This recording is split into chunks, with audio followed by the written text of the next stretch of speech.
All right, we're out here at my outdoor worm bin, and you might see more bedding here than typical, and that's because I just did a harvesting of some castings, and then I threw it right in. Normally, I will hold that out until after I've fed, but right away, lots of worms. Oh my gosh, look at this. Look at that. Oh my gosh, tons of worms. And this is from the previous feeding. We fed a lot of celery, some bananas, grapes, even a little bit of okra. And this looks like a banana peel. Yeah, a whole banana peel right there. Usually kind of see these for a couple, 3 feedings. A little bit of mites right there below my index finger, but right down the middle. And I don't typically harvest castings weekly right down the middle. I'll go to the sides, but wow, look at that. Just tons of worms and all over my hands and everything. And I'll make sure I get all those out before I'm done here. But yeah, just worms of all kinds of sizes. And of course, the grape stem that you saw me put in last time with some grapes here. They're mostly gotten through. I squished them to make sure they could get to them. So still some remnants of grapes, but they certainly like them because there are tons bunched all over them.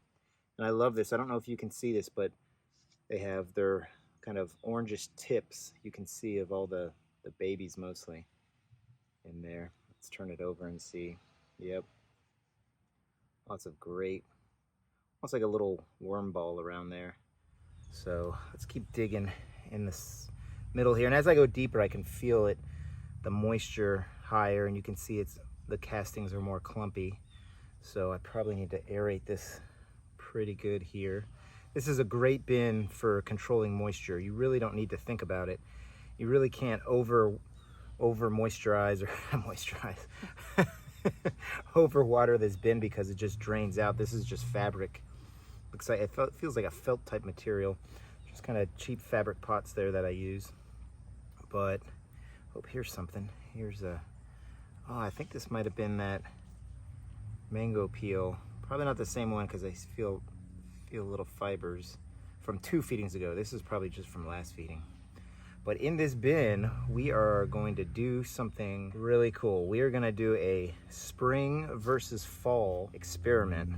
And for spring versus fall, we're gonna take kind of a spring fruit and then a fall fruit, and we're gonna put them both in here and see which one goes first. From the thumbnail, you can probably guess what they are. We've got some pumpkin and we've got some watermelon.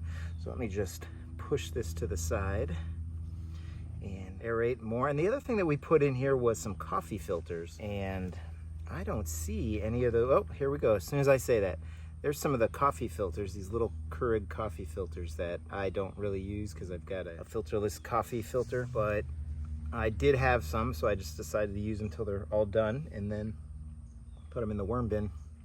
Here, I think, is remnants of the mango seed. This is where I cracked it open.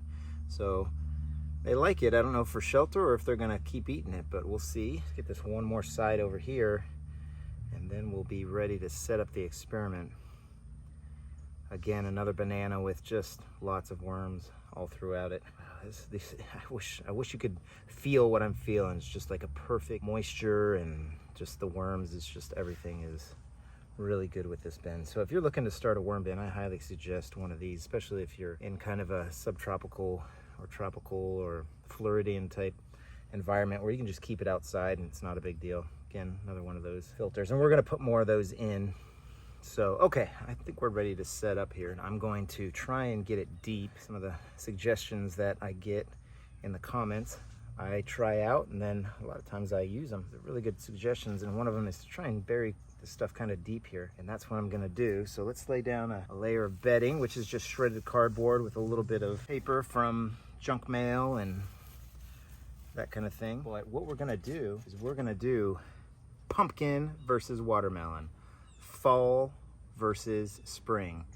And this is from from my oh, I didn't help it, but this is a bat from the pumpkin that my son carved. So we're gonna set this up and we're gonna do, you know what, I think the hole, I'm not sure where it is, but we need to find it so I can tell which way oh, here's the hole over here. So we'll think watermelon is where the critter hole is. That's actually a really good helpful thing for me. So we're just gonna kind of pile up some watermelon over here. I'm gonna put some of this amongst it, and I've thawed it out mostly, except for that one little piece, but we'll put some paper over that little piece so we don't get any worms stuck. But we're gonna do that, and maybe some of the castings, and put the watermelon right there. And then the pumpkin, this is just more pumpkin, will be over here. And I don't mind if they touch or mix and match, but, and again, hopefully I've put some air gaps between them. In fact, I'm gonna put a little bit more right there so they can really get to this, because I don't want them to get matted down and then it kind of ruins the experiment. I think that's good. No, I don't, because I'm putting more on.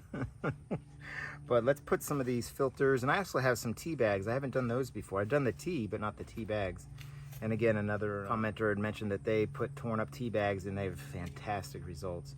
So we'll do that on both sides. And then we'll lay down some coffee and put some pulverized eggshell for the grit. And we're gonna check on this every 5 days again. That's what I usually do with my experiments, and just kind of see how it's doing. Normally I'd wait a week, even longer than that, before I would feed again, and I'm probably not going to feed. But every 5 days, kind of my limit to wanting to check on the experiment, so I don't miss anything. Some of the things I missed, like when I did my rice experiment, was I missed the fact that it was getting really heated. So I checked on that after, I think the garden worm lady let me know, hey, rice heats up. So I checked it and she was absolutely right.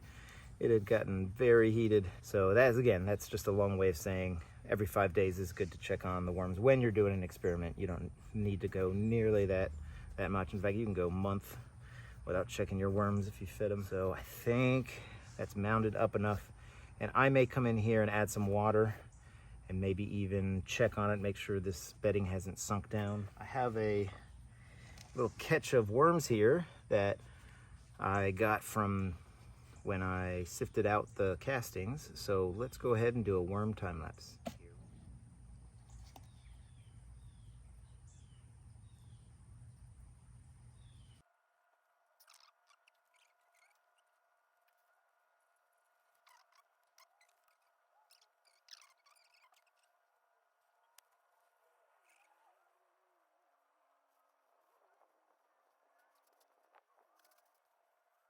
All right, just the last little bit right there. Oh, pop one out, but we'll put some bedding on top.